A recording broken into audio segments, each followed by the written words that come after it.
Hey guys, and welcome to the Farm and Pastor's Wife. Today we're going to make the most delicious cranberry oatmeal cookie. Oh, delicious. I'm so glad you're with me. If you're new to my channel, please hit that subscribe button, hit the bell notification so you don't miss anything. And if you like the video, give me a thumbs up. Thank you guys for joining us. Thank you all, my faithful followers. Thank you for being here. We're going to get started on these cranberry oatmeal cookies.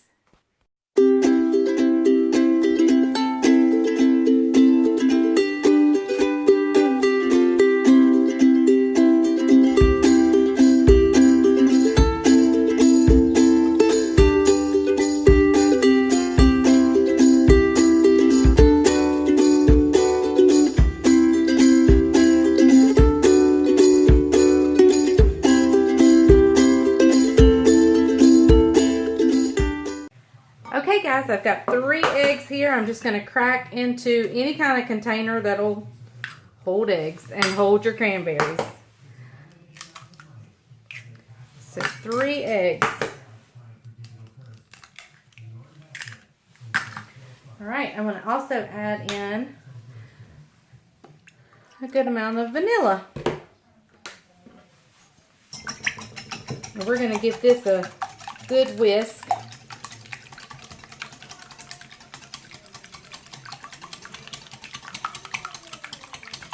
It smells good. It smells like vanilla.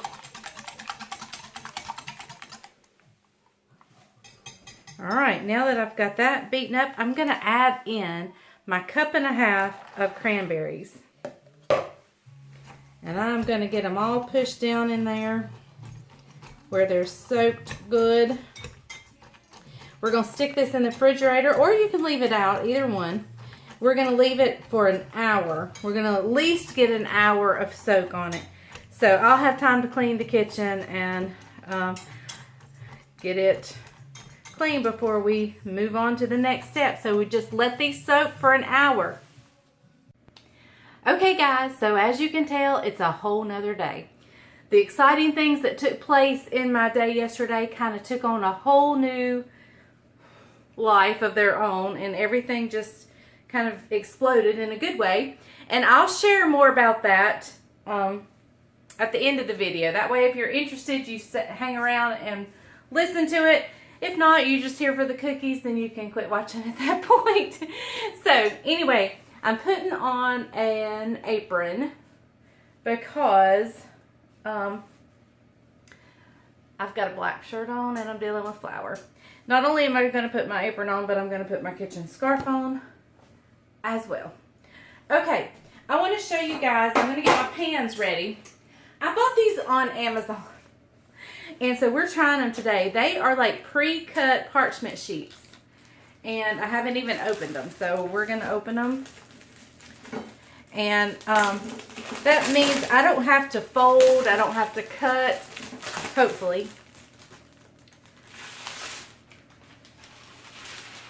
They just fit right on my pan. Awesome, awesome, awesome. So my 2 pans are ready. No spraying, no nothing. So I did get that from Amazon. I know a lot of you ask me where I get things. I'm going to try to set up one of those Amazon stores, but I don't know how, and I just haven't done it yet. So that's coming.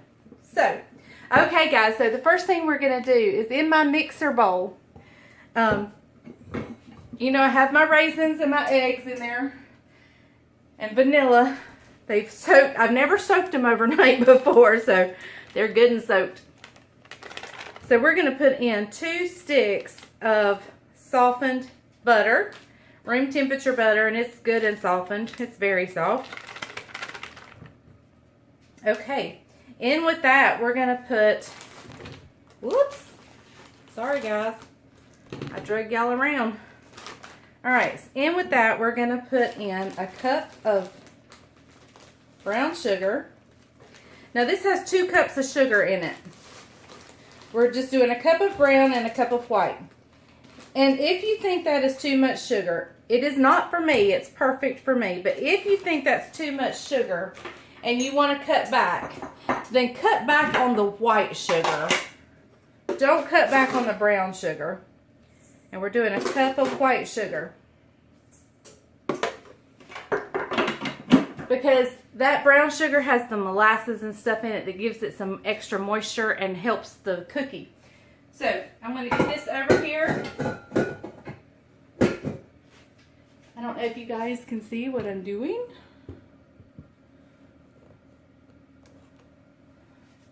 I would bring you over here, but got my paddle attachment on the beater, on the mixer.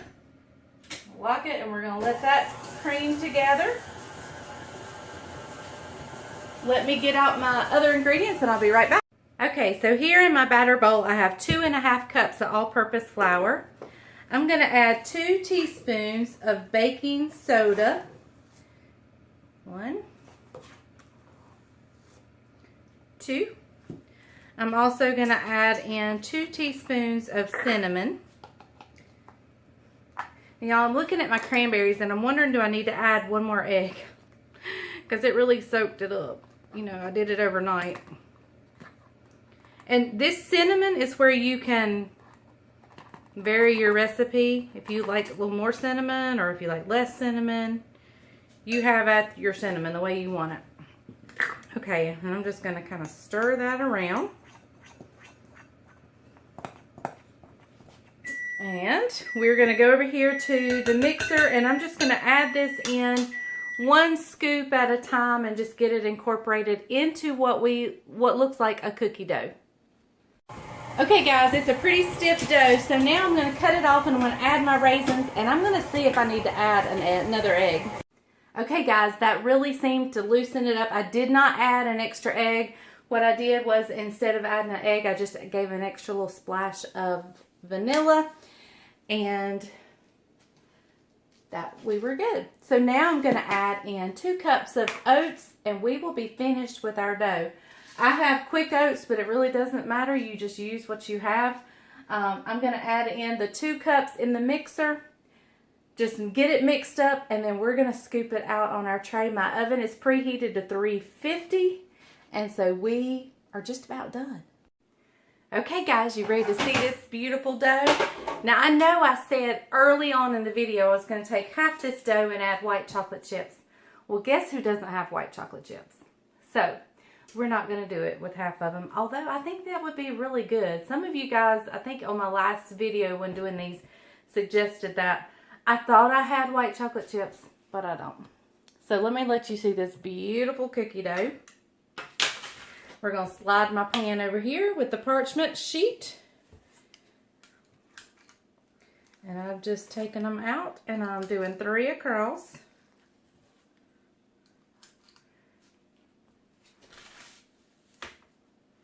Slides a little bit. I could not tell that there was a wrong side or a right side. And I've never noticed parchment to have a wrong and right side, so it may, and I just don't know it. Let's see if I can get 4 rows on these sheets. And this dough makes a lot of cookies. Especially if you make smaller cookies, you're going to have a lot. My son-in-law, Jamie, loves these cookies. He loves. Get back on there. I'll put you on that one. Okay, so these are going in a 350 oven for 10 minutes. I'm going to work on my other pan while these are baking so I can show them to you.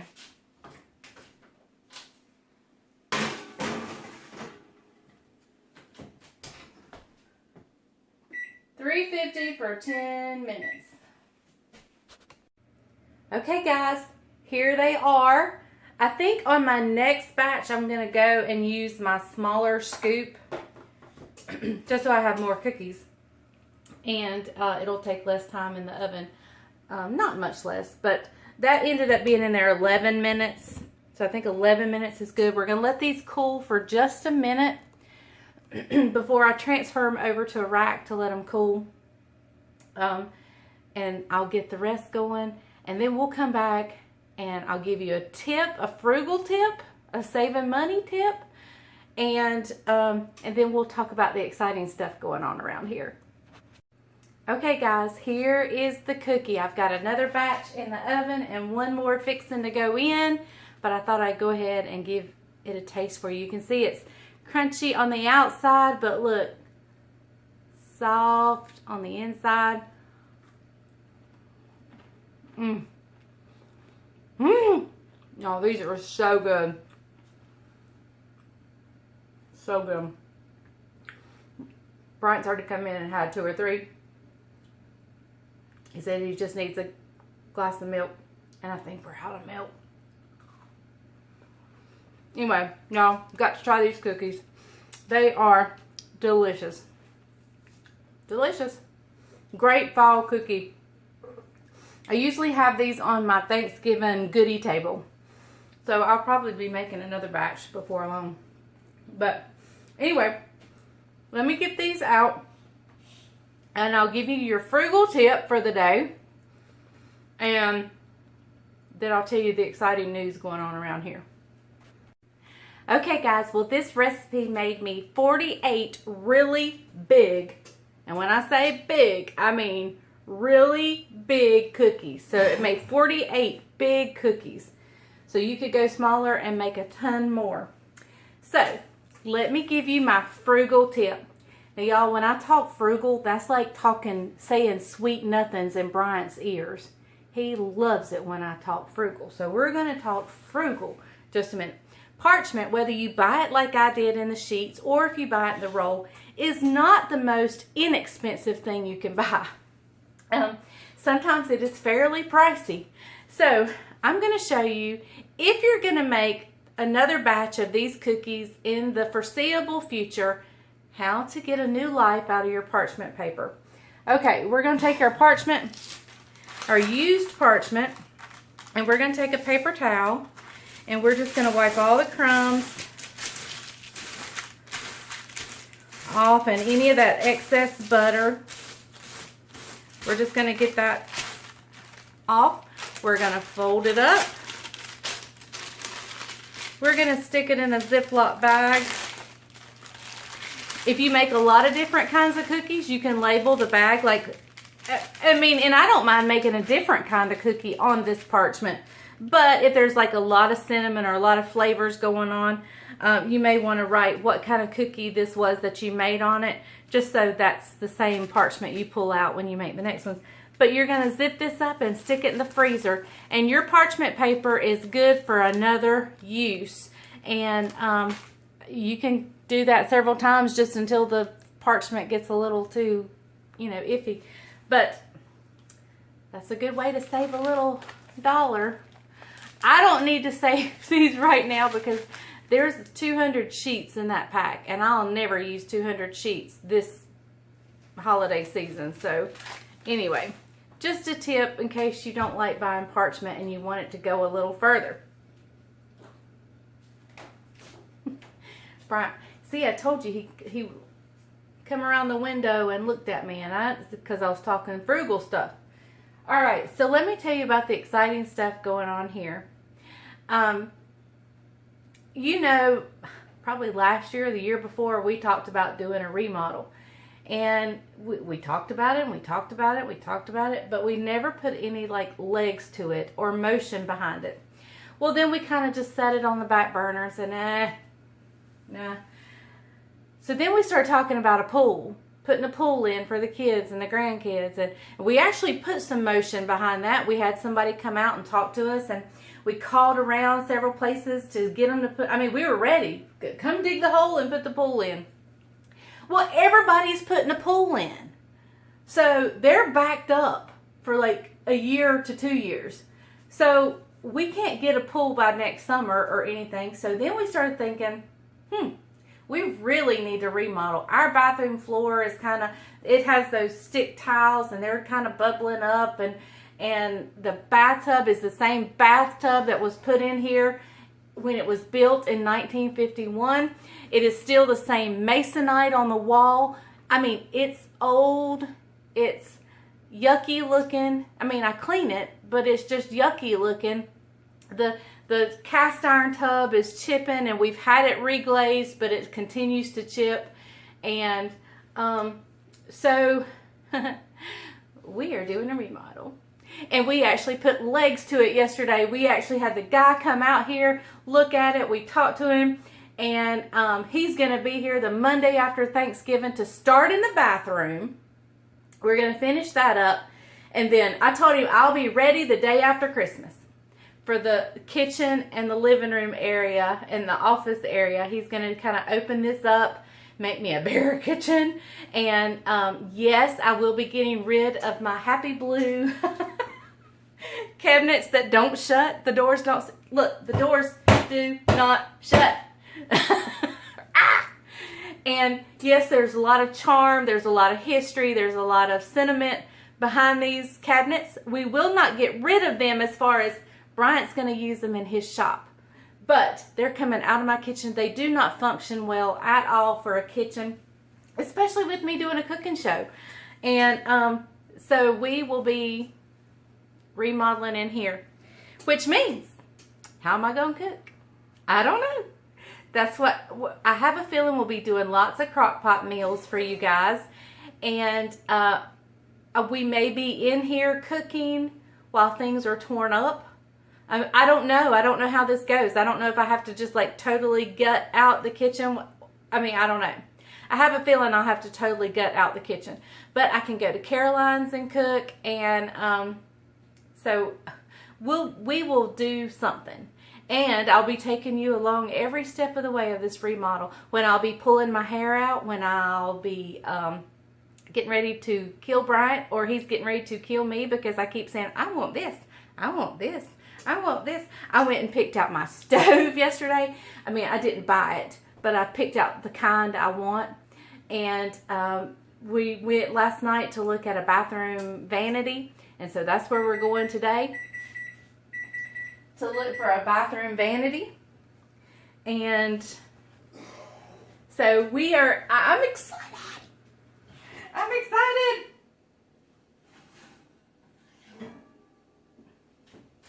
All right, last batch of the cookies are out. But yeah, so this part won't start till after Christmas. The kitchen and living room area won't happen till after Christmas, because I was not going to undecorate after I had done decorated. We were not undecorating. So I am going to have to undecorate the bathroom, but that's okay. Y'all, and the bathroom's kind of a funny project because it's our only bathroom. This house only has one bathroom. So we may have to like tear out the old toilet, and we're moving the toilet to a different spot, and put it back down really fast, and then pull it back out the next day to put the floor in or whatever. I mean, they may have to move my toilet 2 or 3 times. But, yeah, it's our only bathroom. And this is our only kitchen. And so we're going to make do. I have a feeling you're going to get an overload of crock pot meals. But that's okay. That's okay. We all need crock pot meals. But anyway, this is not starting until after Christmas as far as the change in cooking. We have a lot of cooking recipes. Somebody has asked me for an orange slice cake. Bryant's grandmother, his mama, was famous for her orange slice cake, and I have that recipe. I am not a fan of orange slice cake. And Bryant is not a fan of orange slice cake. So I don't know who's going to get this orange slice cake. But I'm going to make it for you guys, because she was the queen of the orange slice cake. And so if you like orange slice cake, which is, I think it's basically kind of like a fruit cake. In fact, it is kind of like a fruit cake. And but now I'm not a big fan of fruit cake. There's only 2 fruit cakes I like. I like my icebox fruit cake, and I like Southern Supreme fruit cake, which is here in North Carolina. It's a fruit cake factory, and family owned, and they make the best fruit cake, and I like theirs. But other than that, I don't like any fruit cake. And I love my icebox fruit cake. Those are the only 2 I like. And I'm going to show you my icebox fruit cake, which you will love. If you like nuts, you're going to love this cake. It's nothing baked. It's icebox, and it is delicious. It doesn't have any of that I don't know, it might have a little bit. That dried candied stuff, it uses maraschino cherries. It may have the dried pineapples. I'm not sure. I'll have to think about that. I can't remember. But it's got marshmallows in it. It's got a ton of nuts. I mean, it's like got 2 pounds of nuts in it. And it is so good. It's so hard for me to mix up. I have to get Bryant or Isaac in here to help me mix it up. But it is so good. So these are all the stuff coming up. We got a bunch of stuff coming up for you guys. And my son-in-law is going to be tickle pink when he gets home from work because I've made one of his favorite cookies.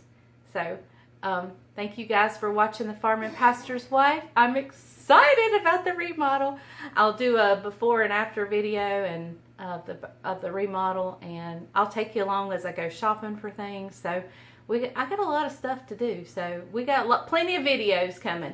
So thank you guys for watching The Farming Pastor's Wife, where if the grease is hot enough, you can fry anything. And remember, Jesus loves you so much. Y'all have a great day. Bye.